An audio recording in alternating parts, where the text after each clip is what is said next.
Welcome back to Bogey Band. Today we are in Coal Creek, British Columbia on Vancouver Island. It's vacation time. There's no snow around me, so as I do, you bring your discs, and this is hole 1. It is a high kind of spiking forehand to my recollection. I played here 2 years ago, and this is one of the holes I remember. Yeah, I'm pretty sure it's just high left, dump right.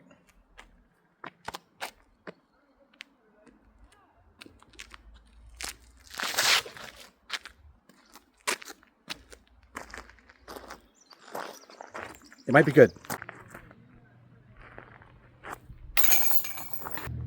Hole 1 birdie. Nice. Wish my tournament that I just played on Salt Spring Island was the same, but it's exactly opposite. In fact, I'm still sore. That was on a golf course, so I'm sore up in the shoulder area. So this is a nice course just for shorter, just casual holes. This one is a 203-foot par 3. I think the whole course is par 3. And it's just straight ahead. So there's a high forehand line. I'm going to try to throw this Envy just down at it and get a putt.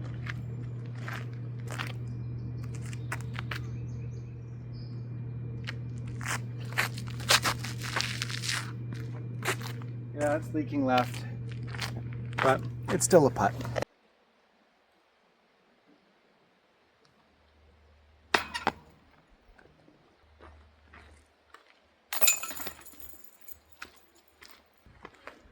Hole 3, 217 feet. Again, it's straight ahead, though we don't have all the airspace to go high up on the left of the forehand. You could go up on the right on a backhand, but you might get caught up on the trees as you come down. So I feel that the best shot is probably something that is relatively straight and low.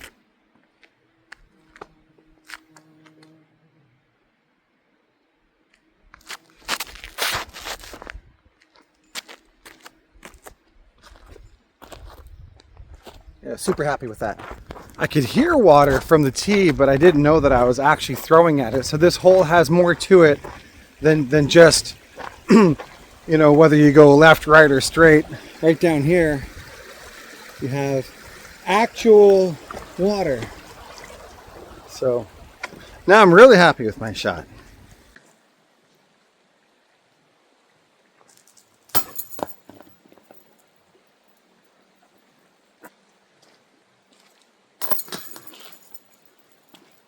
Hole 4, 158 feet, another short straight one. Let's send the same Envy down.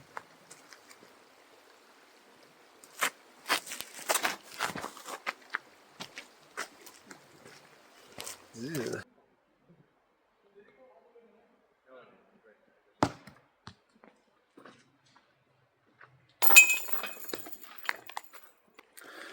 I rushed that shot on the last hole. There were people come up behind me, and it's weird talking to a camera while you're out here by yourself. So when that happens, usually I just kind of throw it fast and even more poorly than normal. And on hole 5 here, we have a fun looking hole. It drops way down. The basket, again, like the previous holes, besides hole 1, is straight ahead. And you just don't want to hit stuff for a while. I'm going to throw something less stable than that Envy to try to get it to get a little bit of right turn before we... I hopefully, you know, land by the basket. It's 161 feet. Downhill.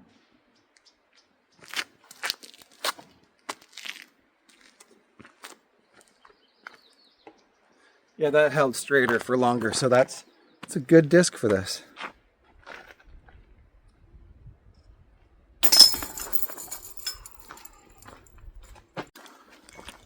It's nice to get out and do stuff like this. Where I'm from, we're experiencing basically the next ice age. The snow, when I flew out of Whitehorse, was waist high. So I'm hopeful in a week when I go back, it's thigh high, and then we're in prime conditions for for Yukon disking.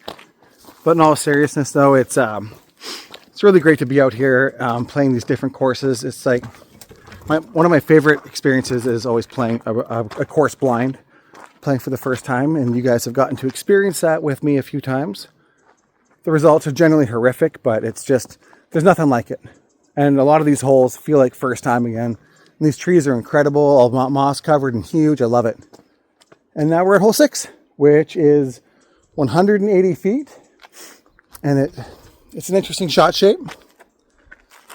If you had something pretty understable putter, I think you just want to go straight with the biggest gap on the left side and bend it slowly to the right, which I'm not going to do. I'm going to try to pop a forehand down through that same gap that I was just discussing and get within 20 or 25 and hopefully make a putt. As long as you don't hit something, the shot should be decent.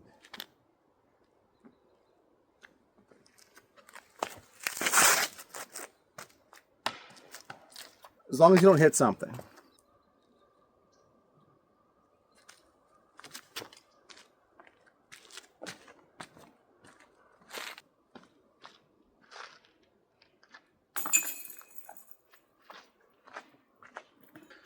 I remember when I got to this part of the course, it felt like I was playing around in Jurassic Park, which, I mean, it's just beautiful. The way the light filters in through these trees is really, really awesome. And if a dinosaur jumps out and kills me right now, that's fine, because I think when you die playing the sport, they always name a tournament after you, which would be fine. That's fine. But this hole should also be fine. Hole 7, 154 feet. There are 2 gaps. There's a righty backhand line, and then there's a lefty backhand line or a righty forehand line. I think that the gap on the left side, they're roughly as wide as each other, but this one gets to be straighter for longer, which I think for a forehand will be a better shot for me if you don't take into account how I played the previous hole. Famous last words. Let's see how it goes.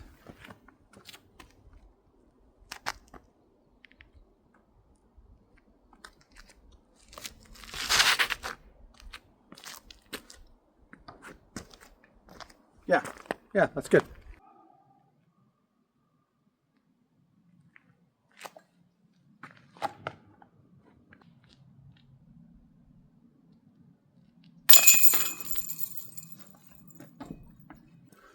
Hole 8, 171, you have a left gap that feels tight, and you've got a right gap that is 3 times wider, plus the first tree you could possibly hit is much further down than anything on the left side.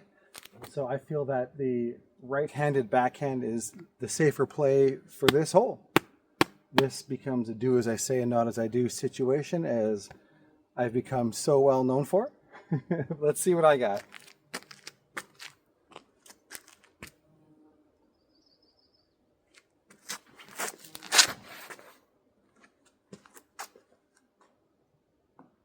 Huh. A little too much Anheuser out of the hand. That's a stable Envy. Envy is a stable disc. And it was starting to fade, hit the base of a tree just past the basket, and of course, shot off to the right. But it's an opportunity to putt like a hero.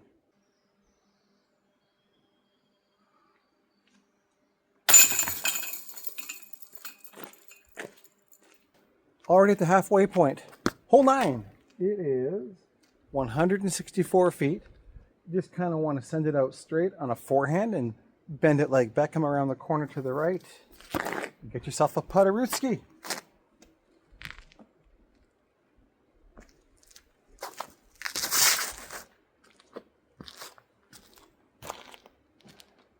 Yeah, and you just dodge the big tree at the end, which luckily we did, and now we've got a putt.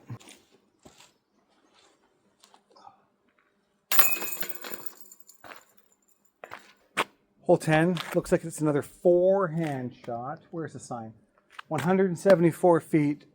Basket ends up on the right. The largest gap by far is this one out here to the left. Anyone that tries to do a backhand down this mid gap is crazy or talented. I make some crazy shots. Well, no, I attempt crazy shots. I don't make them.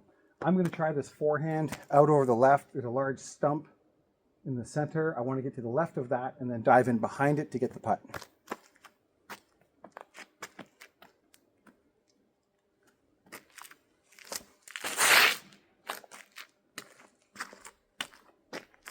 And we got it. Wow.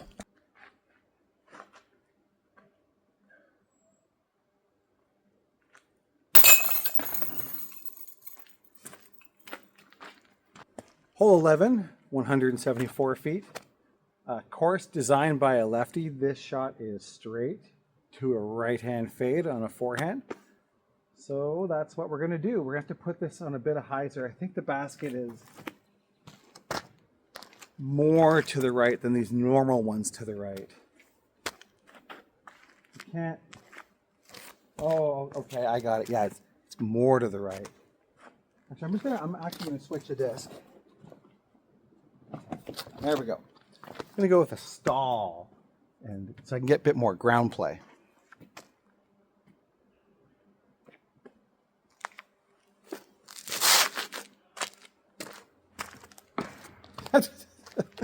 Let's you smack a tree trunk.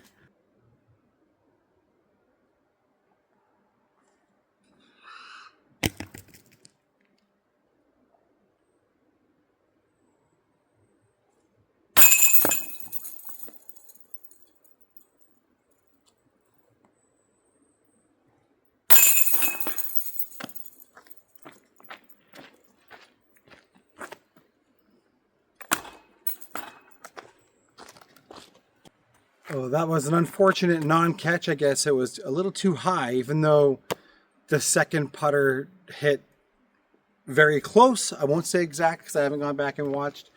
And I don't want somebody in the comments to say, no, I actually freeze framed it and measured and you were wrong by 1.5 chain links. But it was very close. It could have stuck. 50-50. Sometimes you win, sometimes you lose. This is hole 12. It's 148 feet. It is straight to left fade.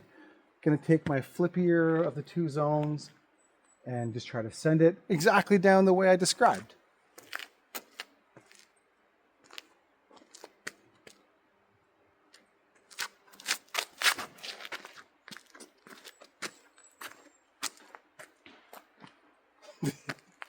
I don't know what happened.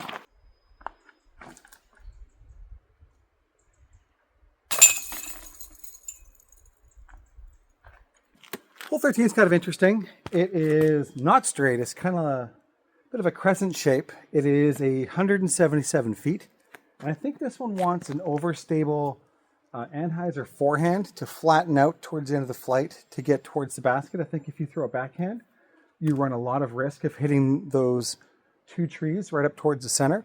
Of course, you go too overstable, you'll pan out early and you'll end up in the junk on the right. Too much angle, you'll hit early left. So let's see which option I choose by accident.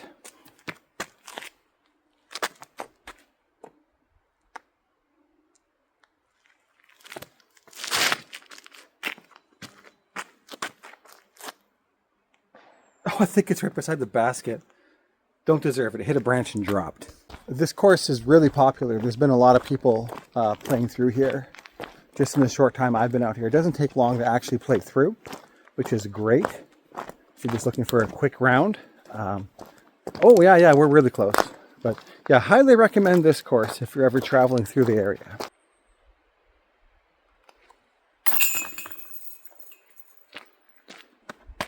Hole 14, super shorty, 138 feet. There's a couple trees right in the middle of the fairway, so you can go left, right, dealer's choice. I've got some memories of this hole of, I believe, I hit an early tree, and then my second shot overcompensated and sent it off the bank in the back. I'm pretty sure there's a drop behind this basket. I'm going to try the flippy reco here. I just want to get to the right of the centermost tree and scoot down. I'm sure that's a really good idea. Let's see what I got.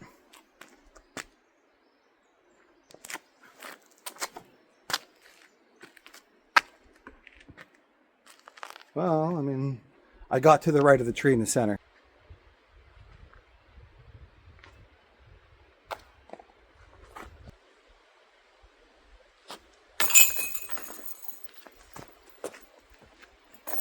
Hole 15, 151. This is a straight shot with the basket on a slope. So you don't want to cook it. I'm going to try Flippy Boy again. And this is probably going to be a play for par. I remember the miss is scary.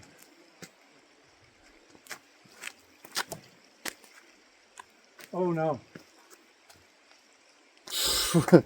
Uh-oh.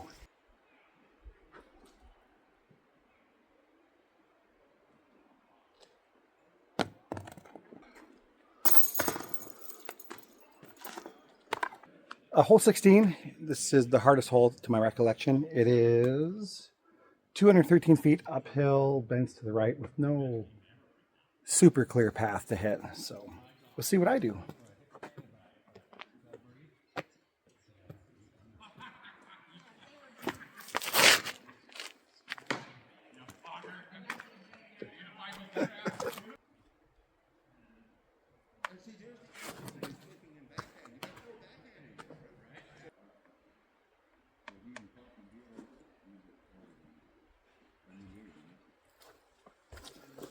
Ooh, I think we're looking at a safe bogey putt.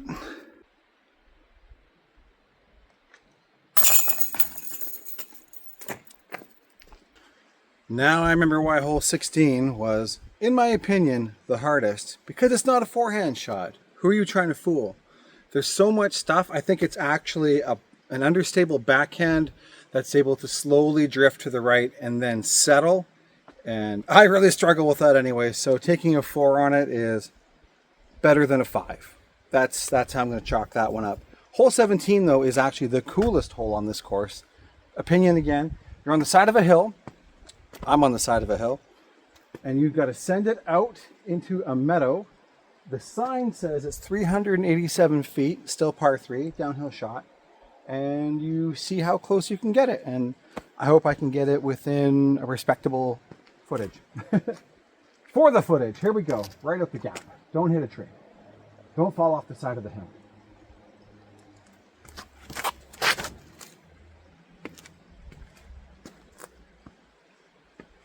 Oh. Oh, I think we're putting. How about that? Pretty happy with that. This is a putt. That's all I wanted. Now let's see how bad we miss it.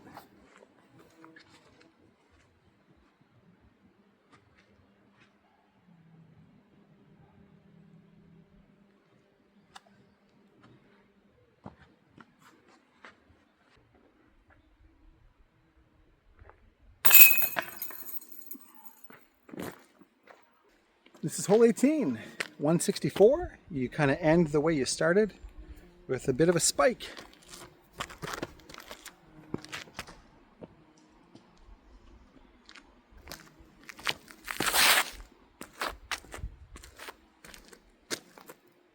Gee. Let's try it one more time. Back in.